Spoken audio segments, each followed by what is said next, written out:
സൈനികമായി പാകിസ്ഥാൻ തകർന്നു കഴിഞ്ഞു എന്നൊരു യാഥാർത്ഥ്യം നിലനിൽക്കുന്നു. അതുതന്നെയാണ് ബലൂചിസ്ഥാനിൽ നിന്നും സൈന്യം പിന്മാറിയതിൻ്റെ ഒരു കാരണവും കൂടി. അത്തരത്തിൽ സൈനികമായി തകർന്നടിഞ്ഞ ഒരു രാജ്യം ഇനി തുടർന്ന് ഏത് രീതിയിലാണ് രക്ഷപ്പെടുന്നതിനുള്ള നീക്കങ്ങൾ നടത്താൻ സാധിക്കുക എന്നത് ഒരു രാഷ്ട്രീയ നീക്കങ്ങളുടെ ഭാഗമായി മാത്രമാണ്. അത്തരത്തിലൊരു രാഷ്ട്രീയ നീക്കം നടത്തുകയാണെങ്കിൽ ഭീകരവിരുദ്ധ നിലപാടുകളെ അംഗീകരിക്കേണ്ടതുണ്ട് എന്നൊരു സാഹചര്യം കൂടി നിലനിൽക്കുമ്പോൾ സ്വന്തം രാജ്യത്തിനകത്തുള്ള ഭീകരരെ തള്ളിപ്പറയാൻ തയ്യാറാകാത്തൊരു സാഹചര്യമുണ്ട്. മാത്രമല്ല, ഏറ്റവും സുപ്രധാനമായൊരു വിഷയം ഇന്ന് വിക്രം മിസ്രി വ്യക്തമാക്കിയതുപോലെ, ഭാരതത്തിൻ്റെ വിദേശകാര്യ സെക്രട്ടറി വ്യക്തമാക്കിയതുപോലെ, അദ്ദേഹം പറഞ്ഞത് 2008 മുംബൈ ഭീകരാക്രമണത്തിനും അതുപോലെ പഠാൻകോട്ട് ആക്രമണത്തിൻ്റെ എല്ലാം തന്നെ വിവരങ്ങൾ സംയുക്ത സൈനിക സംവിധാനങ്ങളുണ്ടാക്കി. ആ സൈനിക സംവിധാനങ്ങളെ പ്രത്യേക സൈനിക സംവിധാനങ്ങളെ ഉണ്ടാക്കിയതിന് ശേഷം, അല്ലെങ്കിൽ അന്വേഷണ സംവിധാനങ്ങൾ ഉണ്ടാക്കിയതിന് ശേഷം പോലും പാകിസ്ഥാനെ അത്തരത്തിലുള്ള അന്വേഷണ ഏജൻസികൾക്ക് പഠാൻകോട്ട് സന്ദർശിക്കുന്നതിനുള്ള അനുമതി പോലും നൽകിയിട്ടും ആ വിഷയത്തിൽ കാര്യമായ ഇടപെടലൊന്നും നടത്താതെ വീണ്ടും ഭീകരതയെ പിന്തുണയ്ക്കുന്നൊരു സാഹചര്യമാണ് ഉണ്ടായത്. അതുകൊണ്ട് തന്നെ സ്വതന്ത്ര അന്വേഷണമൊന്നും സാധ്യമല്ല. ഒരു പേരിനെങ്കിലും സ്വതന്ത്ര അന്വേഷണത്തെ പിന്തുണച്ചത് ചൈന മാത്രമാണ്. തുർക്കി അക്കാര്യത്തിൽ പോലും ഒരു വ്യക്തമായ നിലപാട് സ്വീകരിച്ചിരുന്നില്ല എന്നൊരു സാഹചര്യം കൂടിയുണ്ട്. അത്തരത്തിലുള്ള ഒരു പശ്ചാത്തലത്തിലാണ് പാകിസ്ഥാൻ നയതന്ത്ര തലത്തിലും ഒറ്റപ്പെട്ടു പോയത്. തീർച്ചയായും ഇത്തരം വലിയൊരു ആക്രമണം നടക്കുമ്പോൾ ഇന്ന് നമുക്ക് ലഭ്യമായ വിവരങ്ങളനുസരിച്ച് ഇന്ന് ഉച്ചയോടെ തന്നെ പാകിസ്ഥാനിലെ ഏറ്റവും സുപ്രധാനമായ ഒരു സ്റ്റോക്ക് മാർക്കറ്റ് അടയ്ക്കേണ്ടി വന്നു. അതായത് വലിയ തോതിലുള്ളൊരു ഇടിവുണ്ടായ സാഹചര്യത്തിൽ സ്റ്റോക്ക് മാർക്കറ്റ് അടയ്ക്കേണ്ട സാഹചര്യം പോലും നേരത്തെ അടയ്ക്കേണ്ട സാഹചര്യം പോലും ഉണ്ടായി എന്ന ഒരു സാമ്പത്തിക പ്രതിസന്ധി രാജ്യം നേരിടുന്നുണ്ട്. അത്തരത്തിലുള്ള നിരവധി വിഷയങ്ങളുണ്ട്. നമുക്കറിയാവുന്നതാണ്, കടുത്ത പണപ്പെരുപ്പം അവിടെ ഉണ്ടായിരിക്കുന്നു. അതുപോലെ തന്നെ സിന്ധു നദിയിൽ നിന്നുള്ള ജലം നിഷേധിച്ചതോടുകൂടി 1 കോടിയോളം ജനങ്ങൾ പട്ടിണിയിലാകുന്ന സാഹചര്യം ഉണ്ടാകുന്നു. അതുപോലെ തന്നെ 20 ലക്ഷത്തോളം ജനങ്ങളുടെ ജീവിതോപാധി നഷ്ടപ്പെടുമെന്ന് വേൾഡ് ബാങ്ക് തന്നെ സ്ഥിരീകരിക്കുന്ന പാകിസ്ഥാൻ വെള്ളപ്പൊക്ക ഭീതിയിലാണെന്ന വാർത്തയും നേരത്തെ പുറത്തു വന്നിരുന്നു. ഒരു അണക്കെട്ട് തുറന്ന് വിട്ടു. അണക്കെട്ടിൻ്റെ പേര് ഞാൻ മറന്നു. അണക്കെട്ട് തുറന്നു വിട്ടതോടെ പാകിസ്ഥാൻ വെള്ളപ്പൊക്ക ഭീതിയിലാണ് എന്ന വാർത്തയും കൂടെ പുറത്തു വന്നിരുന്നു. തീർച്ചയായും ഒന്നും താങ്ങാനാവാത്ത അവസ്ഥ. തീർച്ചയായും അണക്കെട്ട് തുറന്നു വിട്ടതോടെ നമുക്കറിയാവുന്നതാണ്, ഈ വെള്ളം, അതായത് നേരത്തെ നമ്മൾ സൂചിപ്പിച്ചതുപോലെ ചിനാബ് നദിയിലെ വെള്ളമാണ് തുറന്നു വിട്ടത്. ചിനാബ് നദിയിലെ വെള്ളം പൂർണ്ണമായി അടയ്ക്കുകയും നമുക്ക് നേരത്തെ സൂചിപ്പിച്ചതുപോലെ അക്നൂർ മേഖലയിലെല്ലാം തന്നെ വറ്റി വരേണ്ട രീതിയിൽ നദി കാണുന്ന ഒരു സാഹചര്യമുണ്ടായി. വീണ്ടും ആ ഡാം തുറന്നു വിടുകയും ചെയ്ത സാഹചര്യത്തിൽ തീർച്ചയായും ആ പ്രദേശത്തെല്ലാം തന്നെ വലിയ തോതിൽ ജലം ഒഴുകിയെത്തുന്നൊരു പശ്ചാത്തലം കൂടിയുണ്ട്. അത്തരത്തിലൊരു പ്രളയ സമാനമായ ഒരു സാഹചര്യം ആ മേഖലയിൽ ഉണ്ടാകുമ്പോൾ അവിടെയുള്ള ജീവിത പ്രശ്നങ്ങളെയെല്ലാം തന്നെ അത് പ്രതികൂലമായി ബാധിക്കുന്ന ഒരു സാഹചര്യത്തിലേക്ക് കൂടി കാര്യങ്ങൾ എത്തുന്നു എന്നാണ് മനസ്സിലാക്കാൻ സാധിക്കുന്നത്. നിലവിലെ സാഹചര്യത്തിൽ പാകിസ്ഥാൻ ഏതാണ്ട് 71 നേരിട്ട സമാനമായ പ്രശ്നങ്ങൾ, പാകിസ്ഥാനിലെ ബലൂച്ച് ലിബറേഷൻ ആർമിയുടെ അനുകൂല നിലപാട് സ്വീകരിക്കുന്ന ഒരു മുസ്ലിം ക്ലറിക്ക് നേരത്തെ ഇത്തരത്തിലൊരു മുസ്ലിം പുരോഹിതൻ ഇത്തരത്തിലൊരു നിലപാട് സ്വീകരിച്ചു. അതായത് 71 അവസ്ഥകൾ ആലോചിച്ച് വേണം ഭാരതവുമായി യുദ്ധം ചെയ്യാനെന്ന മുന്നറിയിപ്പ് നൽകിയിരുന്നു. എങ്കിലും ഒരു വീരവാദങ്ങളുടെ ഭാഗമായി തിരിച്ചടിക്കുമെന്ന രീതിയിലൊരു നിലപാട് സ്വീകരിക്കുകയും പാകിസ്ഥാൻ പ്രധാനമന്ത്രി ഷെഹബാസ് ഷെരീഫിൻ്റെ ഭാഗത്തു നിന്ന് അത്തരത്തിലൊരു നിലപാടുണ്ടായി. അതുപോലെ തന്നെ പ്രതിരോധ മന്ത്രിയുടെ ഭാഗത്തു നിന്ന് കൃത്യമായി ആക്രമണം നടത്തും, ഇനി ആക്രമണം തന്നെയാണ് മാർഗമെന്ന് സൂചിപ്പിച്ചിരുന്നു. അതുപോലെ തന്നെ മറ്റൊരു പ്രധാന വിഷയം, ഒരു നിമിഷം ഞാൻ ഇടപെട്ടെന്ന് വീണ്ടും നന്ദഗോപൻ ചേരുന്നു ഡൽഹിയിൽ നിന്നും. നന്ദൻ, ഈ രാത്രിയിൽ ഡൽഹി സുരക്ഷിതമല്ലേ? തീർച്ചയായിട്ടും നമ്പ്യാർ, ഡൽഹി മാത്രമല്ല ഭാരതത്തിന്റെ മുഴുവൻ ഭൂപ്രദേശങ്ങളും സുരക്ഷിതമാണ്.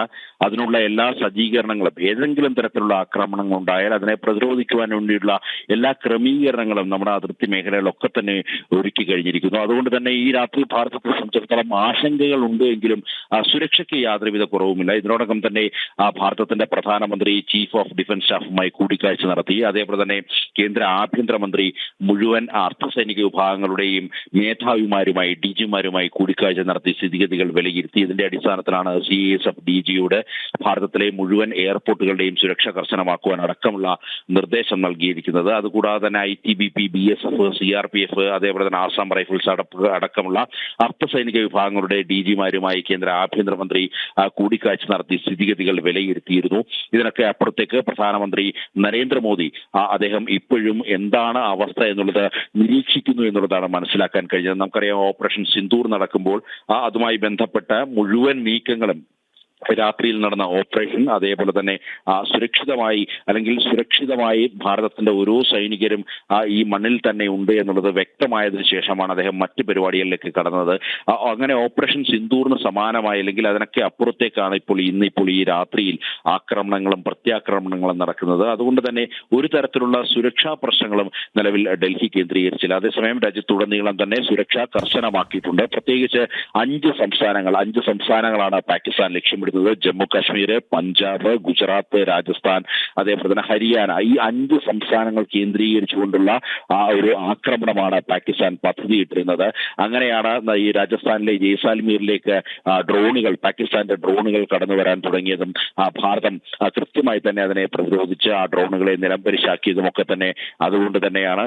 പക്ഷേ എന്നിരുന്നാൽ തന്നെയും സുരക്ഷ വളരെ കർശനമാണ്. പഞ്ചാബിലെ മുഴുവൻ വിദ്യാഭ്യാസ സ്ഥാപനങ്ങളും 3 ദിവസത്തേക്ക് അവധി നൽകിയിരിക്കുകയാണ്. അതേപോലെ തന്നെ ജമ്മു കാശ്മീരിലും അതേപോലെ തന്നെ 3 ദിവസം അവധി നൽകിയിരിക്കുകയാണ്. സ്കൂളുകൾക്കും കോളേജുകൾക്കും അടങ്ങുന്ന മുഴുവൻ വിദ്യാഭ്യാസ സ്ഥാപനങ്ങൾക്കും അങ്ങനെ അവധി നൽകിയിരിക്കുകയാണ്. മാത്രമല്ല രാത്രിയിലടക്കം പോലീസിന്റെ കർശനമായ നിരീക്ഷണങ്ങൾ ഈ 5 സംസ്ഥാനങ്ങളിലുമുണ്ട്. അതിനു പുറമെ രാജ്യ തലസ്ഥാനം എന്ന നിലയിൽ ഇവിടെ ഡൽഹിയിലും അതീവ സുരക്ഷ കർശനമായി തന്നെ തുടരുകയാണ്. പ്രത്യേകിച്ച് വളരെ തന്ത്രപ്രധാനമായ മേഖലകൾ ഡൽഹിയിലുണ്ട്. പാർലമെന്റ് അടക്കമുള്ള തന്ത്രപ്രധാനമായ മേഖലകൾ, പ്രധാനമന്ത്രിയുടെ വസതി, അങ്ങനെ ഇവിടൊക്കെ തന്നെ ഇപ്പോൾ സുരക്ഷ കർശനമായി തന്നെ മുന്നോട്ട് പോവുകയാണ്. അതീവ സുരക്ഷയിലൂടെയാണ് ഡൽഹി ഇപ്പോൾ കടന്നുപോയിക്കൊണ്ടിരിക്കുന്നത്. ഡൽഹി മാത്രമല്ല, രാജ്യത്തുടനീളം അത്തരം സുരക്ഷാ ക്രമീകരണങ്ങൾ വർദ്ധിപ്പിച്ചു. മാത്രമല്ല സിവിൽ ഏവിയേഷൻ അതോറിറ്റിയും രാജ്യത്തെ മുഴുവൻ എയർപോർട്ടുകളുടെയും സുരക്ഷ വർദ്ധിപ്പിക്കുവാൻ വേണ്ടിയുള്ള നിർദ്ദേശം ഇതിനോടകം തന്നെ നൽകി കഴിഞ്ഞിരുന്നു. മാത്രമല്ല 3 മണിക്കൂറിന് മുമ്പെങ്കിലും പാസഞ്ചേഴ്സ് ചെക്ക് ഇൻ നടപടികൾ പൂർത്തിയാക്കണമെന്നുള്ള നിർദ്ദേശം എല്ലാ എയർലൈൻസുകളും നൽകി കഴിഞ്ഞു, എല്ലാ എയർപോർട്ടുകളും നൽകി കഴിഞ്ഞു. ഈ പാകിസ്ഥാനുമായി നിലനിൽക്കുന്ന ഇത്തരം ഒരു സാഹചര്യം കണക്കിലെടുത്തുകൊണ്ടാണ് മുഴുവൻ യാത്രക്കാരും പൂർണ്ണമായും സഹകരിച്ചുകൊണ്ട് തന്നെ 3 മണിക്കൂർ മുമ്പെങ്കിലും, അത് ആഭ്യന്തര യാത്രയാണെങ്കിൽ കൂടിയും ഒരു നടപടിക്രമങ്ങൾ പാലിക്കണമെന്നുള്ള പ്രധാനമായ ഒരു നിർദ്ദേശമാണ് ഇപ്പോൾ ഈ എയർപോർട്ട് ഓപ്പറേഷനുമായി ബന്ധപ്പെട്ട വിഭാഗങ്ങൾ നൽകിയിരിക്കുന്നത്. ഇപ്പോൾ ഏറ്റവും ഒടുവിൽ ലഭ്യമായ വിവരമനുസരിച്ച് സാംബ മേഖലയിൽ, ജമ്മു കാശ്മീരിലെ സാംബ മേഖലയിൽ അവിടെ ഒരു കടന്നുകയറ്റം നടത്തുവാൻ വേണ്ടി, അവിടെ നുഴഞ്ഞുകയറ്റം നടത്തുവാൻ വേണ്ടി ഭീകരവാദികൾ ശ്രമിച്ചു. എന്നാൽ കൃത്യമായി BSF അതിന് തക്കതായ മറുപടി നൽകി എന്നുള്ളതാണ് ഇപ്പോൾ ലഭ്യമാകുന്നത്. 11 മണി എന്നുള്ളതാണ് ഇപ്പോൾ ഔദ്യോഗികമായ അറിയിപ്പ്. BSFന്റെ ജമ്മു കേന്ദ്രം അറിയിപ്പ് നൽകിയിരിക്കുന്നത് 11 മണിക്കാണ് ഇത്തരമൊരു നീക്കം ഭീകരവാദികളുടെ ഭാഗത്തു നിന്നും ഉണ്ടായിരിക്കുന്നത് എന്നുള്ളതാണ്. നമുക്കറിയാം, പാകിസ്ഥാൻ എക്കാലത്തും ഭാരതത്തോട് യുദ്ധം നടത്തുന്നത് അത് ഈ ഭീകരവാദ സംഘടനകളെ കൂടി കൂട്ടുപിടിച്ചുകൊണ്ടാണ്. ഇന്നിപ്പോൾ അൽ-ഖ്വയ്ദയുടെ ആഹ്വാനം നമ്മൾ ഏറെ ശ്രദ്ധിക്കേണ്ടതാണ്. ഭാരതത്തിനെതിരെ ജിഹാദ്, വിശുദ്ധ യുദ്ധം നടത്തുവാൻ വേണ്ടി പ്രഖ്യാപനം നടത്തിയിരിക്കുകയാണ് പ്രധാനമായും അൽ-ഖ്വയ്ദ. സ്വാഭാവികമായും ഇന്ത്യയുടെ രഹസ്യാന്വേഷണ വിഭാഗങ്ങൾ, ഏജൻസികളൊക്കെ തന്നെ സംശയിക്കുന്നത് ഇത്തരത്തിലുള്ള എല്ലാ ആക്രമണങ്ങളും നമുക്ക് നേരിടാൻ നമ്മൾ സുസജ്ജമാണ്. നേരിട്ടുള്ള എല്ലാ ആക്രമണങ്ങളെയും നമുക്ക് തടയിടുവാൻ വേണ്ടി കഴിയും. അതിപ്പോൾ കര, നാവിക, വ്യോമസേനകൾ അതിന് സുസജ്ജമാണ്.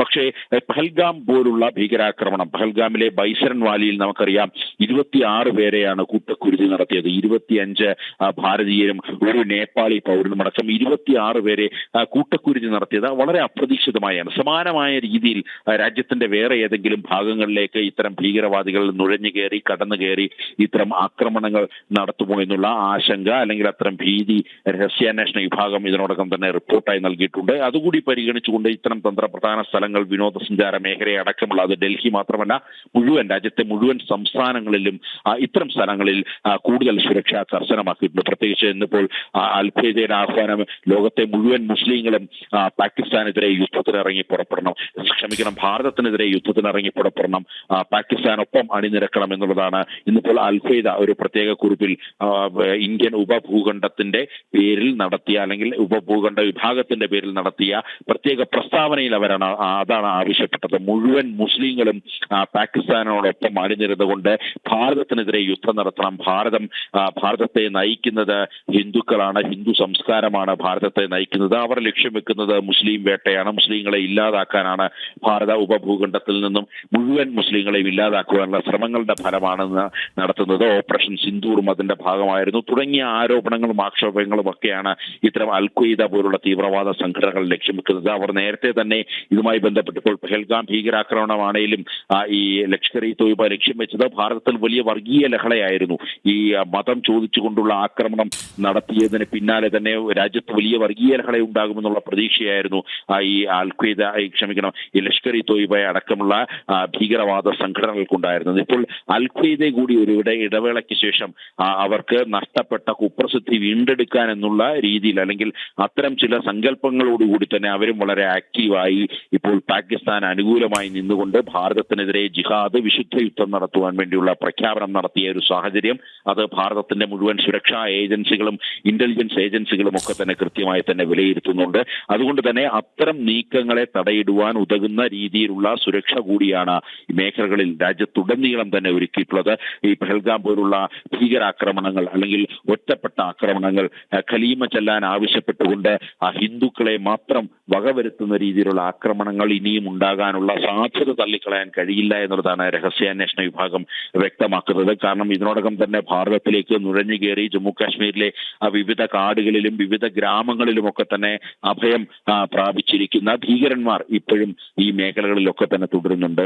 അവർക്ക് ആയുധവും വളവും ഒക്കെ തന്നെ നൽകുവാൻ വേണ്ടി ജമ്മു കാശ്മീരിലെ ചില പ്രാദേശിക ആൾക്കാർ ഇപ്പോഴും ചോറിവിടെയും കൂറ് പാകിസ്ഥാന്റെ മണ്ണിലും പ്രഖ്യാപിക്കുന്ന അത്തരം ചില ആൾക്കാർ ഇപ്പോഴും സജീവമായി തയ്യാറായി നിൽക്കുന്ന സാഹചര്യമുണ്ട്. അതുകൊണ്ട് തന്നെ അത്തരം നീക്കങ്ങളെ ചെറുക്കണം, അല്ലെങ്കിൽ ആ രീതിയിലുള്ള നീക്കങ്ങളെ കരുതണം എന്നുള്ളത് കൊണ്ടാണ് മുഴുവൻ സംസ്ഥാനങ്ങളിലെയും DGPമാർക്ക് കർശന നിർദ്ദേശം നൽകിയിരിക്കുന്നത് സുരക്ഷ വർദ്ധിപ്പിക്കുവാൻ വേണ്ടി. കഴിഞ്ഞ ദിവസം പ്രത്യേക യോഗം ആഭ്യന്തരമന്ത്രിയുടെ നേതൃത്വത്തിൽ ഈ വിവിധ സംസ്ഥാനങ്ങളിലെ മുഖ്യമന്ത്രിമാരുമായും പ്രത്യേകിച്ച് ജമ്മു കാശ്മീർ, അതേപോലെ തന്നെ പഞ്ചാബ്, രാജസ്ഥാൻ, ഹരിയാന തുടങ്ങിയ, അതേപോലെ തന്നെ ഉത്തർപ്രദേശ്, ഉത്തരാഖണ്ഡ്, സിക്കിം, പശ്ചിമ ബംഗാൾ തുടങ്ങിയ സംസ്ഥാനങ്ങളിലെ മുഖ്യമന്ത്രിമാർ, ചീഫ് സെക്രട്ടറിമാർ, പോലീസ് മേധാവിമാർ, ഉന്നത ഉദ്യോഗസ്ഥരുമായി കേന്ദ്ര ആഭ്യന്തരമന്ത്രി പ്രത്യേക യോഗം വിളിച്ച് സ്ഥിതിഗതികൾ വിലയിരുത്തി സുരക്ഷ കർശനമാക്കുവാൻ വേണ്ടിയുള്ള നിർദ്ദേശം നൽകിയിരുന്നു. ഏതായാലും സാഹചര്യങ്ങൾ അങ്ങനെ കടന്നു പോകുന്നു. ഈ രാത്രിയിലും ഭാരതത്തിന്റെ സൈന്യം വളരെ വലിയ രീതിയിൽ തന്നെ പ്രത്യാക്രമണം നടത്തുന്നു എന്നുള്ളതാണ് അറിയാൻ കഴിയുന്നത്. ആർട്ടിലറി ഫയറിംഗ് തുടരുകയാണ്. അതായത് ആർട്ടിലറി ഫയറിംഗ് നടക്കുന്നു എന്നതിന്റെ അർത്ഥം പാകിസ്ഥാനിലേക്ക് ഭാരതത്തിന്റെ സൈന്യം കൂടുതൽ കടന്നു കയറുന്നു എന്നുള്ളതാണ്. ലഭ്യമായ അല്ലെങ്കിൽ ഇപ്പോഴും സ്ഥിരീകരിക്കാത്ത വിവരങ്ങൾ അനുസരിച്ച് ഏറെ കിലോമീറ്ററുകൾ പിന്നിട്ട് ഭാരതത്തിന്റെ സൈന്യം പാകിസ്ഥാനിലേക്ക് കടന്നു കയറി എന്നുള്ള വിവരങ്ങളാണ്. അതിന് മുന്നോടിയായി ആയിരുന്നു ആർട്ടിലറി ഫയറിംഗ് എന്നുള്ള സൂചനകൾ. സ്ഥിരീകരിക്കാത്ത വിവരങ്ങൾ ഇപ്പോഴും പുറത്തു വരുന്നുണ്ട്. ഏതായാലും ഇതെല്ലാം തന്നെ പ്രതിരോധ മന്ത്രാലയം സ്ഥിരീകരിക്കണം, ഔദ്യോഗികമായി കൃത്യമായി തന്നെ അവർ അത് വ്യക്തമാക്കണം. അങ്ങനെ തന്നെയുള്ള ഒരു സംഭവം തന്നെയാണ് ഈ പോർട്ട് പ്രധാനമായും നശിപ്പിച്ച INS വിക്രാന്തിൽ നിന്നുമുള്ള മിസൈൽ വർഷങ്ങൾ അത് കറാച്ചി പോർട്ടിനെ പൂർണ്ണമായും തകർത്തു. 1971 ഇന്ത്യ പാക് വാറിന് സമാനമായ രീതിയിൽ ഈ പാകിസ്ഥാന്റെ നയതന്ത്രപരമം ഒപ്പം തന്നെ സാമ്പത്തിക കേന്ദ്രമൊക്കെ എന്ന് വിശേഷിപ്പിക്കാൻ കഴിയുന്ന കറാച്ചി പോർട്ട് പൂർണ്ണമായും തകർന്നടിഞ്ഞു എന്നുള്ള വിവരങ്ങളാണ് ലഭ്യമാകുന്നത്. കറാച്ചി പോർട്ട് മാത്രമല്ല, തന്ത്രപ്രധാനമായ പല സ്ഥലങ്ങളിലും ഭാരതത്തിന്റെ സൈന്യം ആക്രമണം നടത്തി എന്നുള്ള വിവരങ്ങളാണ് ലഭ്യമാകുന്നത്. പ്രധാനമന്ത്രിയുടെ വീടിന് അരികെ വരെ സ്ഫോടന പരമ്പര നടത്തി എന്നുള്ള വിവരങ്ങളാണ് ലഭ്യമാകുന്നത്. ഇങ്ങനെ സ്ഥിരീകരിക്കാത്ത പല സൂചനകൾ, പല വിവരങ്ങൾ ലഭ്യമാകുന്നുണ്ട്. ഏതായാലും ഈ രാത്രിയിലും ഇപ്പോഴും ഈ ഭാരതത്തിന്റെ LOC line of കൺട്രോളിലേക്ക് Poonch, Rajouri, അതേപോലെ തന്നെ മറ്റ് അവന്തിപ്പൂർ അടക്കമുള്ള മേഖലകളിലേക്ക് നിരന്തരം ഈ പാകിസ്ഥാൻ നമ്മുടെ BSF പോലെ പാകിസ്ഥാന്റെ റേഞ്ചേഴ്സ് എന്നാണ് അവർ വിളിക്കുന്നത്. പാകിസ്ഥാൻ റേഞ്ചേഴ്സിന്റെ ഭാഗത്തു നിന്നും പ്രകോപനമില്ലാതെയുള്ള വെടിനിർത്തൽ കരാർ ലംഘനം ഇപ്പോഴും തുടരുകയാണ്. ഷെല്ലാക്രമണം തുടരുകയാണ്. ഈ യഥാർത്ഥത്തിൽ ഇത്തരം ആക്രമണങ്ങൾ, പാകിസ്ഥാൻ ഇതുവരെ നടത്തിയ ആക്രമണങ്ങളിൽ ഭാരതത്തിന് യാതൊരുവിധ കേടുപാടുകളും യഥാർത്ഥത്തിൽ സംഭവിച്ചില്ല. മറിച്ച് ഏതാണ്ട് 15 സിവിലിയൻസിനും ഒരു ജവാനും വീരമൃത്യു വരിക്കേണ്ട സാഹചര്യമുണ്ടായി. അതേപോലെ തന്നെ നിരവധി വീടുകൾ ഈ പൂഞ്ച് മേഖലയിൽ തകരുന്ന ഒരു സ്ഥിതിവിശേഷമുണ്ട്. പൂഞ്ചിലാണ് വലിയ രീതിയിലുള്ള ഇത്തരം ഈ ഒരു സീസ് ഫയറിംഗ്, വെടിനിർത്തൽ കരാർ ലംഘിച്ചുകൊണ്ടുള്ള പാകിസ്ഥാന്റെ ഭാഗത്തു നിന്നുമുള്ള പ്രകോപനത്തിൽ ഏറ്റവും കൂടുതൽ നാശനഷ്ടം ഉണ്ടായത് ജമ്മു കാശ്മീരിലെ പൂഞ്ച് മേഖലയിലാണ്. പൂഞ്ച് മേഖലയിൽ നിരവധി ആൾക്കാർക്ക് പരിക്കേറ്റിട്ടുണ്ട്. നിരവധി വീടുകൾ പൂർണ്ണമായും ഭാഗികമായി പൂർണ്ണമായും തകർന്നു. നിരവധി വീടുകൾ അഗ്നിക്കിരയായി. അങ്ങനെ വലിയ രീതിയിലുള്ള നാശനഷ്ടം പാകിസ്ഥാൻ ഈ മേഖലയിൽ, പൂഞ്ച് മേഖലയിൽ വരുത്തി വെച്ചിട്ടുണ്ട്. സ്വാഭാവികമായും നമുക്കറിയാം, മതത്തിന് വേണ്ടി യുദ്ധപ്രഖ്യാപനം നടത്തിയവർ, അല്ലെങ്കിൽ മതത്തെ ആസ്പദമാക്കി അല്ലെങ്കിൽ മതം കേന്ദ്രീകരിച്ചുകൊണ്ട് യുദ്ധം നടത്തുന്നവർ, അവർ ഇപ്പോൾ നശിപ്പിച്ചതത്രയും ഈ മുസ്ലിം വിഭാഗത്തിൽ നിന്നുമുള്ള ജനങ്ങളുടെ സ്വത്തുവകകൾ, അവരുടെ ജീവനാണ് കവർന്നെടുത്തത് എന്നുള്ളതാണ് ശ്രദ്ധേയം. ഒരു മദ്രസ അധ്യാപകനും അയാളുടെ 6 മക്കൾക്കും മരണം സംഭവിച്ചു എന്നുള്ളതാണ് പ്രധാനമായും അറിയേണ്ടിയിരിക്കുന്നത്. അപ്പോൾ സ്വാഭാവികമായും ഇങ്ങനെ മതത്തിന്റെ പേരിൽ യുദ്ധം പ്രഖ്യാപിച്ച് വരുന്നവർ, അവർ ഭാരതത്തെ അവർ ഒന്നായി കണ്ടുകൊണ്ടുള്ള യുദ്ധത്തിലേക്കാണ് തയ്യാറെടുക്കുന്നത്. അവർ മുസ്ലിം അല്ലെങ്കിൽ ക്രിസ്ത്യാനി, ഹിന്ദു എന്ന് പറഞ്ഞ മതം നോക്കി മാറ്റി നിർത്താതെ ഭാരതത്തെ ഒന്നാകെ ആക്രമിച്ച് തകർക്കുവാൻ വേണ്ടിയുള്ള ശ്രമമാണ് പാകിസ്ഥാന്റെ ഭാഗത്തു നിന്നും ഉണ്ടാകുന്നത്. കൃത്യമായ മറുപടി നൽകിക്കൊണ്ട് ഭാരതം ചെറുത്തു നിൽക്കുന്നു. അത് കര, നാവിക, വ്യോമസേനകളുടെ സംയുക്ത ഒരു നീക്കം തന്നെയാണ് ഇവിടെ നടക്കുന്നത്. നേരത്തെ തന്നെ കഴിഞ്ഞ 2 ദിവസം മുമ്പ് തന്നെ പ്രധാനമന്ത്രി നരേന്ദ്രമോദി ഇതുമായി ബന്ധപ്പെട്ട്, അതായത് ഈ പെഹൽഗാം ഭീകരാക്രമണം നടന്ന തൊട്ടടുത്ത ദിവസം തന്നെ 3 സൈനിക വിഭാഗങ്ങളുടെ മേധാവിയും അതേപോലെ തന്നെ ചീഫ് ഓഫ് ഡിഫൻസ് സ്റ്റാഫിനെയും പ്രധാനമന്ത്രി നേരിൽ കണ്ട് മുഴുവൻ സ്വാതന്ത്ര്യവും സൈന്യത്തിന് നൽകി എന്നുള്ളതാണ്. അതായത് ഡൽഹിയിൽ നിന്നുമുള്ള അനുമതിക്ക് വേണ്ടി കാത്തു നിൽക്കാതെ ആക്രമണമുണ്ടായാൽ പ്രത്യാക്രമണം നടത്തുവാനുള്ള മുഴുവൻ ഉത്തരവാദിത്വവും അല്ലെങ്കിൽ അതിന്റെ ചുമതല പൂർണ്ണമായും ഈ സൈനിക വിഭാഗങ്ങൾക്ക് നൽകിയിരുന്നു. നിരന്തരം കഴിഞ്ഞ ഈ ദിവസങ്ങളിലൊക്കെ തന്നെ പ്രധാനമന്ത്രി, അദ്ദേഹത്തിന് മറ്റു പരിപാടികൾ ഉണ്ടെങ്കിൽ കൂടിയും അദ്ദേഹം നിരന്തരം ഈ 3 വിഭാഗങ്ങളുടെയും കരനാവിക വ്യോമസേന മേധാവിമാരെ നേരിൽ കാണുകയും ഇതുമായി ബന്ധപ്പെട്ട ചർച്ചകൾ നടത്തുകയും ചെയ്തു. ഇന്നിപ്പോൾ ഈ രാത്രിയിലും 3 സൈനിക മേധാവിമാരുമായും അദ്ദേഹം കൂടിക്കാഴ്ച നടത്തി. അതേപോലെ തന്നെ ചീഫ് ഓഫ് ഡിഫൻസ് സ്റ്റാഫുമായി പ്രധാനമന്ത്രി കൂടിക്കാഴ്ച നടത്തുന്ന സാഹചര്യം ഉണ്ടായിരുന്നു. അങ്ങനെ എല്ലാം കൃത്യമായി വിലയിരുത്തിക്കൊണ്ട് ഡൽഹിയിൽ ഭരണസിരാ കേന്ദ്രത്തിൽ കൃത്യമായ രീതിയിൽ പ്രധാനമന്ത്രി അടക്കമുള്ള മന്ത്രിമാർ ഉറക്കമില്ലാതെ ഇതുമായി ബന്ധപ്പെട്ട കാര്യങ്ങൾ നിയന്ത്രിക്കുമ്പോൾ അവിടെ പാകിസ്ഥാനിൽ അവർക്കും ഉറക്കം നഷ്ടപ്പെട്ട അവസ്ഥയാണ്. ലഭ്യമായ വിവരങ്ങളനുസരിച്ച് പാകിസ്ഥാൻ പ്രധാനമന്ത്രി ബങ്കറിലൊളിച്ചു. അതേപോലെ തന്നെ കരസേനാ മേധാവി ഇപ്പോൾ ഭാരതത്തിന്റെ സൈനിക കസ്റ്റഡിയിലാണ് എന്നുള്ള സൂചനകൾ വരുന്നു. ഇതെല്ലാം തന്നെ സ്ഥിരീകരിക്കേണ്ടിയിരിക്കുന്നു. ഇപ്പോഴും തറപ്പിച്ച് പറയാറായിട്ടില്ല. എങ്കിൽ കൂടിയും ഇത്തരം സൂചനകളാണ് ലഭ്യമാകുന്നത്. മാത്രമല്ല, കറാച്ചി അടക്കമുള്ള മുഴുവൻ മേഖലകളിലും പൂർണ്ണമായും വലിയ നാശനഷ്ടമാണ് ഈ മേഖലകളിലേക്ക് വരുത്തിയിട്ടുള്ളത് എന്നുള്ളതാണ്. നേരത്തെ നമുക്കറിയാം, ഓപ്പറേഷൻ സിന്ദൂർ നടത്തിയത് അത് പെഹൽഗാമിനുള്ള കൃത്യമായ മറുപടിയായിരുന്നു, തിരിച്ചടിയായിരുന്നു. എന്നാൽ ആ സമയത്ത് നമ്മൾ ശ്രദ്ധിക്കേണ്ടത്, ഒരു സാധാരണക്കാരനും, പാകിസ്ഥാനിലെ ഒരു സാധാരണക്കാരന്റെ ജീവനോ സ്വത്തിനോ ഒരു തരത്തിലുള്ള ഭീഷണിയും ഉണ്ടാക്കിയില്ല. അവിടുത്തെ സൈന്യത്തിന്റെ യാതൊരുവിധ നീക്കങ്ങളെയോ അത് ബാധിച്ചില്ല, അല്ലെങ്കിൽ ഒരു സൈന്യത്തിന്റെ തന്ത്രപ്രധാനമായ മേഖലയോ നമ്മൾ തകർത്തില്ല. മറിച്ച് കൃത്യമായി ടാർഗറ്റ് ചെയ്തുകൊണ്ട് ഭീകരവാദികളെ മാത്രം ലക്ഷ്യം വെച്ചുകൊണ്ട് 9 കേന്ദ്രങ്ങൾ തകർത്തു. അതായിരുന്നു ഭാരതം ചെയ്തത്.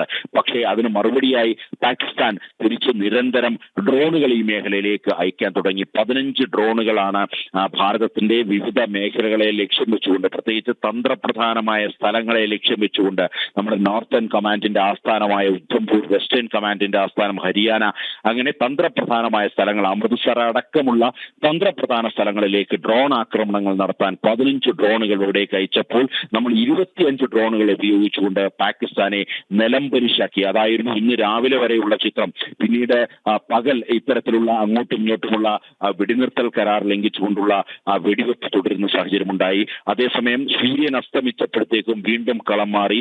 രാജസ്ഥാനിലെ ജയ്സാൽമീറിലേക്ക് അവിടെ ആക്രമണം നടത്താൻ, നേരത്തെ പടിഞ്ഞാറൻ ഭാഗങ്ങളിൽ ആക്രമണം നടത്താൻ പാകിസ്ഥാൻ മുതിർന്നില്ല.